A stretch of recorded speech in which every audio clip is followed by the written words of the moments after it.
kumwe b'Imana mumviriza Radio Maria Burundi kaze tuzirikana amajambo y'Imana twone turagendere ku munsi w'Imana ugira 20 mu minsi y'Imana isanzwe. Ijambo ry'Imana bavukanye kuri uyu munsi w'Imana atwerekeza kubasha bukwemera Yesu Kristo Mesia n'umukiza ukwemera kudukiza kwakiza nabandi. Yagamukama basavye bawe reka arumviriza ahiriwe abumvira ijambo ry'Imana kandi bakarirangura. Igisomwa ca mbere gisanga mu gitabo c'umuhanuzi Isaya mu kigabane ca 56 akanungo ka mbere tugasima kuva kanungo ka gatandatu gushaka kanungo kindwi. Isaya muri Isaya ya 66 naho igisomwa ca kabiri tugisanga mu ibarwa Paulo yandikira abanyaroma mu kigabane ca 11 kuva kanungo ka 13 gushaka kanungo ka 15 no kuva kanungo ka 29 gushaka kanungo ka 33. Injiri twashikirijwe na Matayo mweranda kigabane ca 15 kuva kanungo ka 21 gushaka kanungo ka 28. Ivyo dusoma mu gitabo c'umuhanuzi Isaya nguku uko umukama avuze nimuzigame ingingo mukurikize ubutungane kuko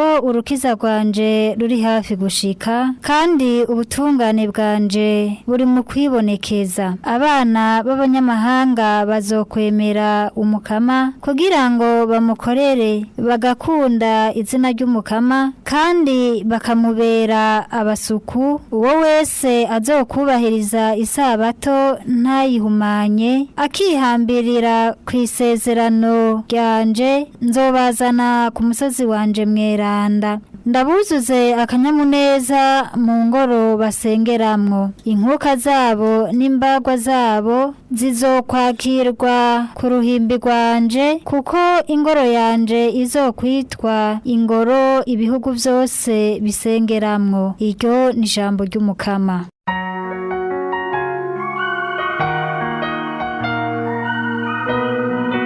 Ibihugu nibigukengurukire mukama nibigukengurukire byose hamwe. Ibihugu nibigukengurukire mukama nibigukengurukire byose hamwe. Imana nitugirire ikigongwe iduhezagire nitamanzurire umuco w'amaso yayo kuri twebwe kugira ngo inzira yawe imenyekane ku isi urukiza rwawe nago rumenyekane mu makungu yose. Ibihugu nibigukengurukire mukama nibigukengurukire byose hamwe. Amakungu nanezerwe atera impundu kuko ucira abantu urubanza rutunganye ukagaba ibihugu biri ku isi. Ibihugu nibigukengurukire mukama nibigukengurukire byose hamwe. Ibihugu nibigukengurukire mana ibihugu nibigukengurukire byose hamwe. Imana niduhezagire kandi isi yose iyiva ikagera iyubahe. Ibihugu nibigukengurukire mukama nibigukengurukire byose hamwe.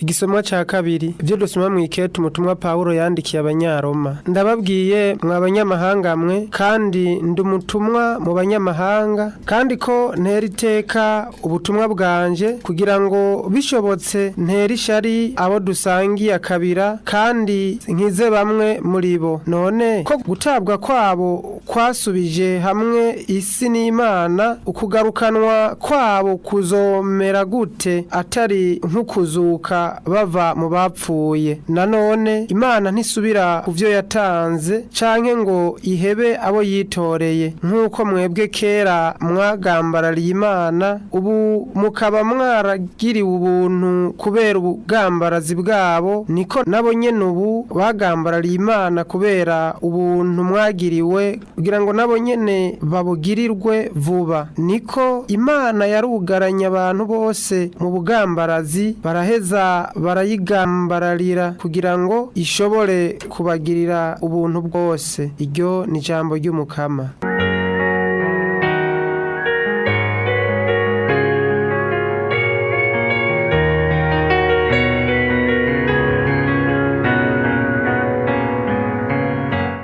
Icyo dusoma mu njiri nyeranda yanditswe na Matayo. Umunsi umwe Yesu yaragiye amarora Itiri na Sidoni, hanyuma haza umukenyezi w'i Kanahani avuye muri ico gihugu ashirijwe hejuru avuga ati ngirira ikigongwe Mukama mwana wa Dawudi, akigemekanje shetani yakishe. Yezu ntagira ico amwishura. Abigishwa biwe bamwegereye baramusaba bati mwirukane adukura induru inyuma. Yezu asubizayo ati nta bandi banzanye atari intama za Israeli zatakaye. Nyamukenyezi amwegereye aramfukamira avuga ati ntabara se Mukama. Yezu aramwishura ati ntibikwiye ko umukate w'abana uhabwa utubunda. Nyamukenyezi asubizayo ati nivyo kuri Mukama, ariko utubunda turajya utuvunguka dukorotse tuva ku meza y'abashebuja. Yezu aramwishura ati ewa mukenyezi, ukwemera kwawe ni kunini, nibikubere rero nk'uko wifuza. Kuri iyo saha nyene wa mwigeme wiwe aca arakira. Dushemeze ijambo ry'Imana. Kristo shemezwa.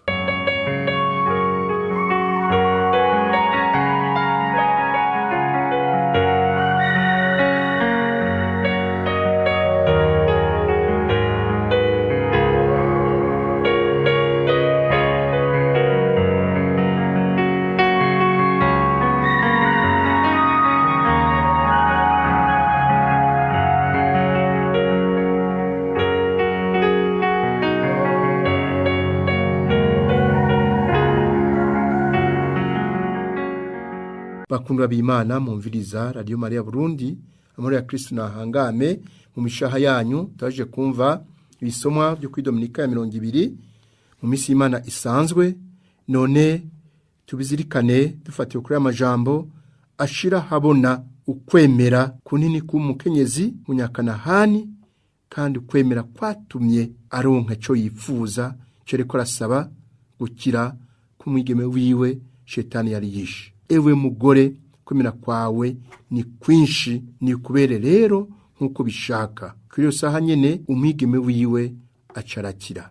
Bavukanyi, ijambo ry'Imana uyu munsi rirashira habona ububasha bw'ukwemera Yezu Kristo Mesiya n'umukiza wa bose, abayuda n'abatari abayuda. Ukwemera dutumiriwe kwerekana igihe cyose tuje guhimbaza umunsi w'Imana, kugira ngo turonke urukiza, imihezagiro n'ibindi vyiza vyinshi Imana idutegurira mu nzu yayo yo gusengeramwo. Kabanka ko bavukanyi, ukwemera kurakiza kandi kugakiza n'abandi, kuradukiza hanyuma tugakiza n'abandi, kubera ukwemera bakabohoka amashetani abageramiye. Ukwemera kudukiza ubugambarazi, gutyo tukaronka ikigongwe c'Imana, kuko Imana yugaraniye abantu bose mu bugambarazi kugira ngo ushobore kubagirira kigongwe bose. Bizikane rero muri izi ngingo zikurikira. Ubwa mbere turabe intambuko uyu mukenyezi yagize kugira ngo ashikirwe kwemera gukomeye Yezu yatangariye. Ewe mugore, ukwemera kwawe ni kwinshi, ni kunini, nibikubere rero nkuko ubishaka. Kuri iyo saha nyene umwigeme wiwe aca arakira. None kugira ngo uyu mukenyezi ashike kuri uko kwemera kwinshi vyagenze gute? Yatanguriye hehe? Aho yatanguriye bavukanyi nugutakamba. Ukwemera gutangurana n'ugutakamba, mu gushirije hejuru avuga ati ngirira ikigongwe Mukama mwana wa Dawudi, akigemekanje shetani yakishe. Ariko aratakamba. Ko gutakamba kwari kugira ngo umutima wa Yezu kogweko, wa mutima wuzuye impuwe n'ikigongwe, nico umukenyezi arondera, kandi akaguma takamba ashirije hejuru asemerera. Naho abigishwa ba Yezu bamubujije ngo ntavuge, kandi na Yezu nawe akinumira. Yo ni intambwe ya mbere, gutakamba. Intambwe ya kabiri ni ukwemeza ububasha, kwemeza ko Yezu Kristo ari Imana, ari Umukama. Tubibonera rero muri uku kwegera Yezu, naho bavuze ngo bamwirukane bakuri induru inyuma. Nyamukenyezi amwegereye aramfukamira avuga ati ntabara se Mukama. Yegereye Yezu aramufukamira, kuko ni Imana, nta wundi dufukamira atari Imana, yo Data, Mwana na Mutima Mweranda. Ntabara se Mukama, ntabara se Mukama, uri Imana, ntabara ndazi ko ushobora gukiza umwigeme wanje ntabara, ashobora kumukura mu menyo y'abatwenzi, urashobora kumukiza iyo shetani imurembeje ntabara se Mukama. Iyo ni intambwe ya kabiri. Intambwe ya gatatu hari ukwicisha bugufi, kwemera icuri. Yesu ati ntibikwiye ko umukate w'abana wohabwa utubunda. Nyamukenyezi nawe ati nivyo kuri Mukama, ariko utubunda turarya tuvunguka dukorotse tuva ku meza y'abashebuja. Yesu muri aya majambo arekanye ko urukiza rwagenewe ubwa mbere Abanyisirayeli. Ni muri bo Mesiya yavutse, yabavukiyemwo, kandi n'igihe Yesu Kristo yarungika abatumwa biwe kubamenyereza ubutumwa, yavuze ati tumbereriho intama zatakaye zo mu muryango w'Isirayeli. Ntimugende mu mapagani. Abo nibo ba mbere batumiriwe kumenya ko Mesiya yaje, kuko abatari bake bari bazi ko Yesu ari hagati yabo, kugira ngo bavyumve hanyuma bahinduke bamwakire we Mukama n'umukiza w'abantu bose. Uko niko Imana yabitegekanije, kandi ntawe ushobora kubirengako. Kandi naho Abanyisirayeli bo gabo ko bashaka kose, ico kiguma ari gabirano Imana yahaye igihugu cayo, yacitoreye tari uko bari abantu bakomeye mugabo kubera ubuntu n'urukundo rwayo. Mu gishomo cya kabiri twumvise Pawulo ashimika kuri aya majambo, atwitsa yuko iyo Imana itanze idasubira ku byo yatanze. Nanone Imana iratanga ikongera ikitorera, isubiza inka mu igabiro. Icyo yatanze yaratanze, yarahaye igihugu cy'Isirayeli kuba umuco w'amakungu, amakungu yose. Gutyo rero umukiza yavukiye muri ico gihugu kugira ngo akize abantu bwa mbere intama zatakaye zo mu muryango w'Isirayeli, hanyuma yongera akize n'abapagani abatari Abanyisirayeli. Navyo rero n'uyu mukenyezi yakiriye, yavyemeye, kandi yongera aremera ko ari akabundakazi gashikirwa, kuko bashebuja bamaze gushikirwa. Utubunda ni izina bita abanyamahanga, abatari Abayuda canke Abayahudi.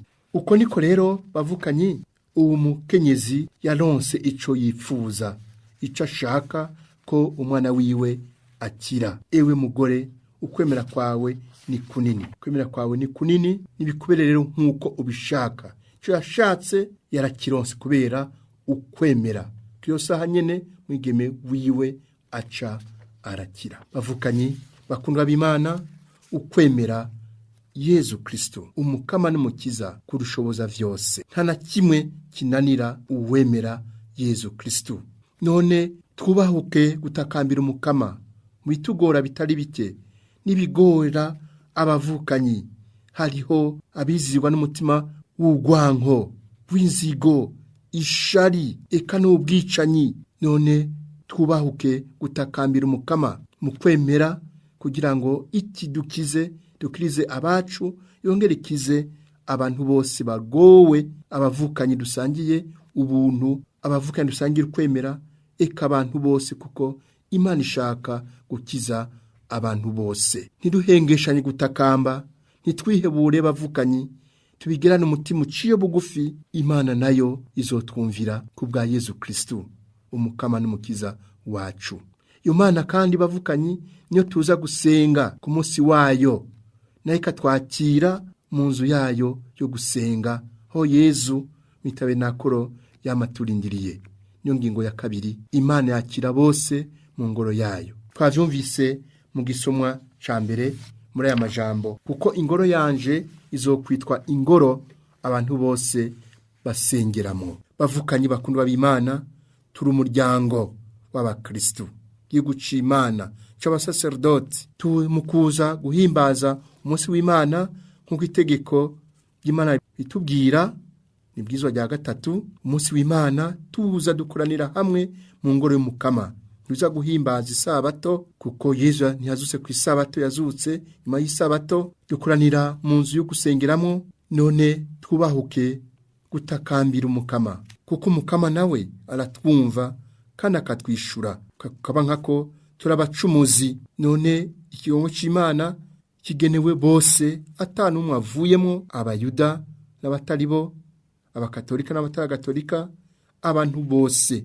Nivyo Paulo mweranda yashimikiye ko mu gisomwa ca kabiri nkomeje kubivuga, niko Imana yarugaraniye abantu bose mu gambarazi, baraheza barayigambararira kugira ngo ishobore kugira ubuntu bose. Kandi bavukanyi, bisabisho vyacu tubihereza abantu bose atanumwe avuyemo. None rero ko twavyumvise mu nkuru nziza, uyu umwana w'umunyakanahani yarakize kugira ngo bitwigishe ko urukiza rugenewe abantu bose, ko Yezu Kristo yazanywe n'abantu bose, bwa mbere abayuda, hanyuma n'abatari abayuda, ko n'umukiza w'abantu bose. Navyo kandi twumvise no mu gisomwa ca mbere, ingoro yanje ni ingoro abantu bose bazosengeramo, n'abana bakavantara bemeye gukurikira umukama ngo bamukorere, bagakunda izina ryiwe, bakamubera abasavyi, ntibakengere umunsi w'isabato,